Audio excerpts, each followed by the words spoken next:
ಎಲ್ರಿಗೂ. ಮೊರಾರ್ಜಿ ದೇಸಾಯಿ, ಮೌಲಾನಾ ಆಜಾದ್ ಈ ತರಹದ ಅಲ್ಪಸಂಖ್ಯಾತರ ವಸತಿ ಶಾಲೆಗಳಿಗೆ ಆನ್ಲೈನಲ್ಲಿ ಅರ್ಜಿ ಹಾಕೋದು ಹೇಗೆ ಅಂತ ಗೊಂದಲ ಇದೆಯಾ? ಚಿಂತೆ ಬೇಡ. ಇಲ್ಲಿ ಅದನ್ನ ಹಂತ ಹಂತವಾಗಿ ತುಂಬಾ ಸರಳವಾಗಿ ಹೇಗೆ ಮಾಡೋದು ಅಂತ ನಾನ್ ನಿಮ್ಗೆ ತಿಳಿಸ್ಕೊಡ್ತೀನಿ. ಸರಿ, ಈ ಇಡೀ ಪ್ರಕ್ರಿಯೆಯನ್ನ ನಾವು 5 ಸುಲಭವಾದ ಭಾಗಗಳಾಗಿ ನೋಡೋಣ. ಮೊದಲು ಏನ್ ಮಾಡ್ಬೇಕು, ಆಮೇಲೇನು, ಕೊನೆಗೆ ಹೇಗೆ ಮುಗಿಸೋದು ಅಂತ ಎಲ್ಲವನ್ನೂ ಸ್ಪಷ್ಟವಾಗಿ ನೋಡೋಣ ಬನ್ನಿ. ಅರ್ಜಿ ಹಾಕೋದು ಹೇಗೆ ಅಂತ ನೋಡೋಕ್ಕೂ ಮೊದಲು 1 ನಿಮಿಷ ಈ ಶಾಲೆಗಳು ಮಕ್ಕಳ ಭವಿಷ್ಯಕ್ಕೆ ಯಾಕಿಷ್ಟೊಂದು ಒಳ್ಳೆದು, ಅದ್ರಿಂದ ಸಿಗೋ ಅವಕಾಶಗಳೇನು ಅನ್ನೋದನ್ನ ಸ್ವಲ್ಪ ಅರ್ಥ ಮಾಡ್ಕೊಳ್ಳೋಣ. ತುಂಬ ಅದ್ಭುತವಾದ ಮಾತು ಅಲ್ವಾ? ಮಕ್ಕಳಿಗಾಗಿ ಆಸ್ತಿ ಮಾಡಬೇಡಿ, ಮಕ್ಕಳನ್ನೇ ಆಸ್ತಿಯನ್ನಾಗಿ ಮಾಡಿ ಅಂತ. ನಿಜ, ಈ ಶಾಲೆಗಳು ಮಾಡ್ತಿರೋದು ಅದನ್ನೇ. ಮಕ್ಕಳ ಸಾಮರ್ಥ್ಯದ ಮೇಲೆ ಹೂಡಿಕೆ ಮಾಡಿ ಅವರನ್ನೇ ದೇಶದ ಆಸ್ತಿಯನ್ನಾಗಿ ಮಾಡೋದು. ಸರಿ, ಈಗ ಅಸಲಿ ವಿಷಯಕ್ಕೆ ಬರೋಣ. ಅರ್ಜಿ ಹಾಕೋಕ್ ಶುರು ಮಾಡೋಕ್ಕೂ ಮುಂಚೆ ನಾವು ಕೆಲವೊಂದು ಸಿದ್ಧತೆಗಳನ್ನು ಮಾಡ್ಕೊಳ್ಬೇಕು. ಇದನ್ನ ಸರಿಯಾಗಿ ಮಾಡಿದ್ರೆ ಮುಂದಿನ ಕೆಲ್ಸ ಎಲ್ಲ ಫಟಾಫಟ್ ಅಂತ ಆಗೋಗುತ್ತೆ. ಎಲ್ಲಕ್ಕಿಂತ ಮೊದಲು ನಾವು ಖಚಿತಪಡಿಸ್ಕೋಬೇಕಾಗಿರೋದು ಏನು ಅಂದ್ರೆ, ನಮ್ಮ ಮಗು ಈ ಶಾಲೆಗೆ ಸೇರಲು ಅರ್ಹತೆ ಹೊಂದಿದ್ಯಾ ಇಲ್ವಾಯ್ಪ, ಅದನ್ನ ಮೊದಲು ಚೆಕ್ ಮಾಡೋಣ. ನೋಡಿ, ಮುಖ್ಯವಾಗಿ 4 ಕಂಡೀಷನ್ಸ್ ಇವೆ. ಮೊದಲನೇದಾಗಿ, ಮಗುವಿನ ವಯಸ್ಸು 10 ರಿಂದ 13 ವರ್ಷದ ಒಳಗಿರಬೇಕು. ಎರಡನೇದು, ಮಗು ಸದ್ಯ 5ನೇ ಕ್ಲಾಸ್ ಓದುತ್ತಿರಬೇಕು ಅಥವಾ ಪಾಸ್ ಆಗಿರಬೇಕು. ಮೂರನೇದು, ಖಂಡಿತವಾಗಿಯೂ ಕರ್ನಾಟಕದ ನಿವಾಸಿಯಾಗಿರಬೇಕು. ಮತ್ತು ಕೊನೆಯದಾಗಿ, ಕುಟುಂಬದ ವಾರ್ಷಿಕ ಆದಾಯ 2.5 ಲಕ್ಷ ರೂಪಾಯಿಗಿಂತ ಕಡಿಮೆ ಇರಬೇಕು. ಇದು ತುಂಬಾ ಮುಖ್ಯ. ಇನ್ನು ಸೀಟುಗಳ ಹಂಚಿಕೆ ವಿಷಯಕ್ಕೆ ಬಂದ್ರೆ, ಇಲ್ಲಿ ಒಂದು ಮೀಸಲಾತಿ ಪದ್ಧತಿ ಇದೆ. 75% ಸೀಟುಗಳು ಅಲ್ಪಸಂಖ್ಯಾತ ಸಮುದಾಯದ ವಿದ್ಯಾರ್ಥಿಗಳಿಗೆ ಮೀಸಲಾಗಿರುತ್ತೆ. ಉಳಿದ 25% ಸೀಟುಗಳು ಎಸ್ಸಿ, ಎಸ್ಟಿ ಮತ್ತು ಒಬಿಸಿ ಸೇರಿದಂತೆ ಬೇರೆ ಸಮುದಾಯದವರಿಗೆ ಸಿಗುತ್ತೆ. ಸರಿ, ಈಗ ಒಂದು ಪೆನ್ ಮತ್ತು ಪೇಪರ್ ತಗೊಳ್ಳಿ, ಅಥವಾ ಇದನ್ನ ಸ್ಕ್ರೀನ್ಶಾಟ್ ಆದ್ರೂ ತಗೊಳ್ಳಿ. ಅರ್ಜಿ ತುಂಬೋಕೆ ಕೂರೋಕೂ ಮುಂಚೆ ಈ ಎಲ್ಲ ಡಾಕ್ಯುಮೆಂಟ್ಸ್ ನಿಮ್ ಕೈಯಲ್ಲಿ ರೆಡಿಯಾಗಿರ್ಬೇಕು. ವಿದ್ಯಾರ್ಥಿಯ ಸ್ಯಾಟ್ಸ್ ನಂಬರ್, ಅವರ ಫೋಟೋ, ಆಧಾರ್ ಕಾರ್ಡ್, ಜಾತಿ ಮತ್ತು ಆದಾಯ ಪ್ರಮಾಣಪತ್ರದ ಆರ್ಡಿ ನಂಬರ್, ಒಂದು ವೇಳೆ ಮಗು ವಿಶೇಷ ಚೇತನರಾಗಿದ್ರೆ ಅದರ ಸರ್ಟಿಫಿಕೇಟ್ ಕೂಡ. ಇವಿಷ್ಟು ರೆಡಿ ಇದ್ರೆ ಸಾಕು, ಕೆಲ್ಸ ತುಂಬಾ ಸುಲಭ. ಓಕೆ, ಈಗ ಎಲ್ಲ ಡಾಕ್ಯುಮೆಂಟ್ಸ್ ರೆಡಿ ಆಯ್ತು ಅನ್ಕೊಳ್ಳೋಣ. ಹಾಗಾದ್ರೆ ಮುಂದಿನ ಹೆಜ್ಜೆ, ಸೇವಾ ಸಿಂಧು ಪೋರ್ಟಲ್ಗೆ ಲಾಗಿನ್ ಆಗೋದು ಹೇಗೆ ಅಂತ ನೋಡೋಣ ಬನ್ನಿ. ಮೊದಲಿಗೆ ಗೂಗಲ್ ಓಪನ್ ಮಾಡಿ ಸೇವಾ ಸಿಂಧು ಅಂತ ಸರ್ಚ್ ಮಾಡಿ.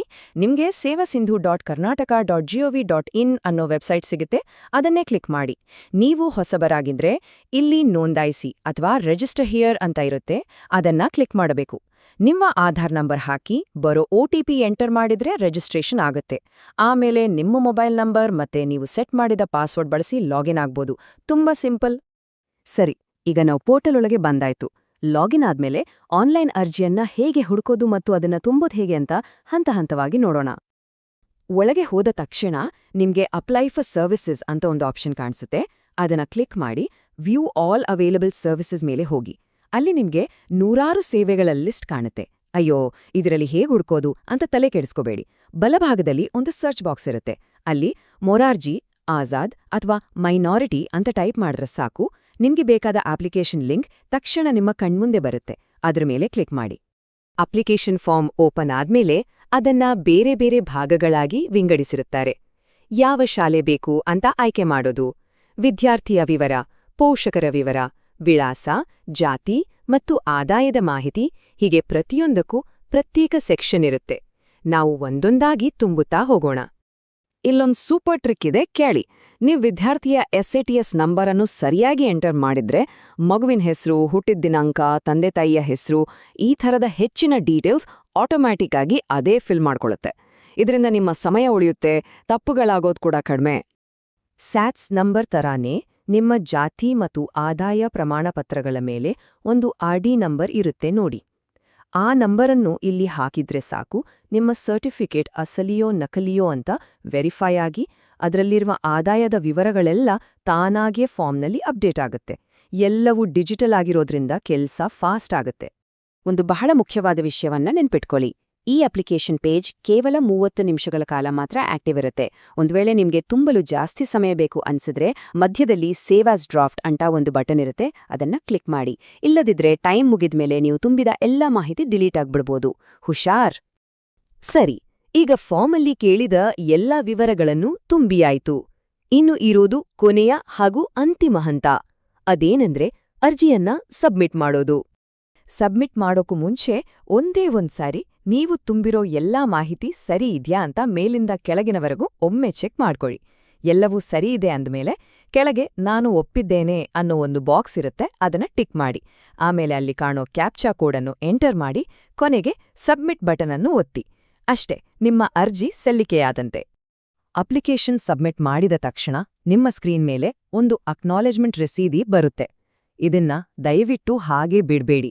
ಇದು ತುಂಬಾ ಮುಖ್ಯವಾದ ಡಾಕ್ಯುಮೆಂಟ್. ಅದನ್ನ ಸೇವ್ ಮಾಡಿ ಅಥವಾ ಒಂದು ಪ್ರಿಂಟ್ ತೆಗೆದು ಭದ್ರವಾಗಿ ಇಟ್ಕೊಳ್ಳಿ. ಮುಂದಿನ ಎಲ್ಲ ಹಂತಗಳಿಗೂ ಇದೇ ಆಧಾರ. ಸರಿ, ಅರ್ಜಿ ಹಾಕಿದ್ಮೇಲೆ ಕಥೆ ಮುಗಿಲಿಲ್ಲ. ಮುಂದೇನೋ ನೋಡಿ, ಪ್ರತಿ ಶಾಲೆಗೂ ಇರೋದು 60 ಸೀಟುಗಳು ಮಾತ್ರ. ಒಂದು ವೇಳೆ ಅದಕ್ಕಿಂತ ಹೆಚ್ಚು ಅರ್ಜಿಗಳು ಬಂದ್ರೆ ಸುಮ್ನೆ ಲಾಟ್ರಿ ಎತ್ತಲ್ಲ, ಬದಲಿಗೆ ಜಿಲ್ಲಾ ಮಟ್ಟದಲ್ಲಿ ಒಂದು ಎಂಟ್ರೆನ್ಸ್ ಎಕ್ಸಾಮ್ ನಡೆಸ್ತಾರ. ಆ ಪರೀಕ್ಷೆಯಲ್ಲಿ ಯಾರು ಹೆಚ್ಚು ಮಾರ್ಕ್ಸ್ ತಗೊಳ್ತಾರೋ ಮೆರಿಟ್ ಆಧಾರದ ಮೇಲೆ ಅವರಿಗೆ ಸೀಟು ಸಿಗುತ್ತೆ. ಹಾಗಾದ್ರೆ ನಿಮ್ಮ ಮಗುವಿನ ಉಜ್ವಲ ಭವಿಷ್ಯಕ್ಕಾಗಿ ಈ ಒಂದು ಪ್ರಮುಖ ಹೆಜ್ಜೆಯನ್ನಿಡ್ಲು ನೀವೀಗ ಸಿದ್ಧರಿದ್ದೀರಾ.